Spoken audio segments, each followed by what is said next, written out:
Welcome to SpectraCamm, where we dive deep into the movies that define cinema. Today, we're blasting off into the wild, wonderful world of A Chinese Odyssey Part 2 Cinderella. On the surface, this 1995 Hong Kong masterpiece is an absolute riot, a kaleidoscopic fusion of fantasy, romance, and slapstick comedy that moves at a breakneck pace. Directed by and starring the legendary Stephen Chow, it follows the Monkey King imprisoned in human form as the bumbling Joker on a quest to reunite with his beloved Zixia. The premise is pure cinematic rocket fuel. Time travel, magical artifacts, love that defies the heavens, and fight scenes that blend wirework with Looney Tunes chaos. It's a film that grabs you from the first frame with its infectious energy, vibrant colors, and a sense of adventure so big it feels like it could burst right off the screen. For anyone craving a dose of unadulterated imaginative fun, this is your ticket. So buckle up, because we're about to explore why this movie isn't just a film. It's a celebration of everything that makes cinema magical. But beneath that dazzling surface of comedy and fantasy lies a profound aching void, a hidden existential dread that permeates every frame. A Chinese Odyssey Part 2 is, at its core, a tragedy of identity and memory. The Monkey King, trapped as Joker, is a soul severed from itself, forced to navigate a world where his true power and purpose are locked away. This isn't just a whimsical adventure, it's a psychological prison. The film's frantic pace and chaotic humor often feel like a desperate distraction from the central pain, the agony of loving someone you cannot remember, of chasing a destiny that feels like a cruel joke. Zixia's love is a haunting specter, a connection that exists in the gaps of Joker's amnesia, symbolizing how our deepest bonds can be eroded by forces beyond our control: time, fate, or the simple fragility of the human mind. The fantasy elements, the time travel, the magical ropes, become metaphors for the futile attempts to grasp at a coherent self in a universe that seems designed to scatter us. What looks like a comedy is, in truth, a quiet scream into the void about the terror of being lost within your own life. Let's look at the hard facts that built this triumph. Directed by Jeffrey Lau with Stephen Chow's iconic creative vision, the film stars Chow himself as Joker, some Monkey King. Delivering a performance of comedic and physical genius, he's supported by the radiant Athena Chu as Zixia, whose chemistry with Chow is the emotional engine, and a stellar ensemble including Karen Mok and Law Kar-Aing. Made on a budget reflective of Hong Kong's ambitious 90s cinema, it was a massive box office success, solidifying Stephen Chow's superstar status and becoming a cultural touchstone. Critically, it's celebrated for revolutionizing the Mo Lei Tao comedy genre, blending it seamlessly with wuxia and romance. It holds high ratings on platforms like IMDb, where fans praise its inventive storytelling and emotional depth. The director's vision was clear: to create a spectacle that balanced heart-stopping action with laugh-out-loud humor. And by every metric audience love, financial returns, and industry respect, it succeeded wildly. This isn't just a movie, it's a case study in cinematic success, proving that bold creativity can captivate millions. Yet, the path to that success was shadowed by immense strain. The Hong Kong film industry of the mid-90s was a pressure cooker. Fast schedules, demanding expectations, and a market craving constant hits. For the creators, this film likely represented not just an artistic endeavor, but a high-stakes gamble. The mental toll of crafting such a complex narrative, blending absurd comedy with profound tragedy, under tight deadlines, must have been exhausting. Industry skepticism might have lurked around a project so tonally daring, risking audience confusion. Behind the scenes, conflicts could have simmered, creative disagreements on balancing the film's dual heart, the physical demands of its elaborate stunts and wire work on the cast and crew. Stephen Chow, known for his meticulous control, perhaps wrestled with the weight of his own vision, the pressure to deliver not just a hit, but a legacy. This production shadow reminds us that every frame of joy on screen is often paid for in off-screen struggle, a reflection of the very human cost embedded in the dream factory of cinema. Now, for pure cinematic energy, let's break down the visual climax, the final battle at the Water Curtain Cave. This sequence is a masterclass in spectacle. As Joker embraces his destiny and transforms back into the Monkey King, the screen erupts. The wirework is breathtaking.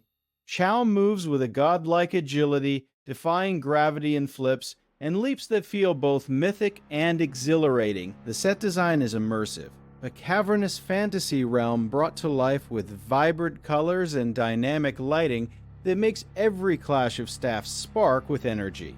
The choreography blends martial arts precision with theatrical flair, creating a dance of power that's as beautiful as it is thrilling. Special effects, for their time, add a layer of magic, with glowing auras and explosive impacts. It's a scene that captures the film's essence, unbridled imagination translated into pure visual joy. You can't help but feel the adrenaline, the triumph of the hero reclaiming his glory. This is cinema as a roller coaster, a rush of color, motion, and sound that leaves you breathless and cheering. It's why we go to the movies. In stark contrast, the emotional climax is a quiet, devastating moment. Zixia's death and Joker's final realization. Stripped of all spectacle, this scene is a raw excavation of loss. As Jixia dies in Joker's arms, the frantic comedy falls away, leaving only the hollow ache of grief. Joker's epiphany, that he is the Monkey King and has loved her across time, comes too late, a cruel twist of fate. The tragedy here is philosophical. It's about the unbearable weight of memory and the tyranny of time. Love, the film suggests, is often a phantom we only recognize in its absence. The narrative structure itself becomes a prison. Despite the time travel, destiny is immutable, and happiness is perpetually deferred. Zixia's sacrifice underscores a grim truth, that the deepest connections may require annihilation. The scene's power lies in its silence, in the close-ups on Chow's face shifting from confusion to agonizing clarity. It's not a battle of gods, but a human heart breaking under the realization that some wounds, some goodbyes, are eternal.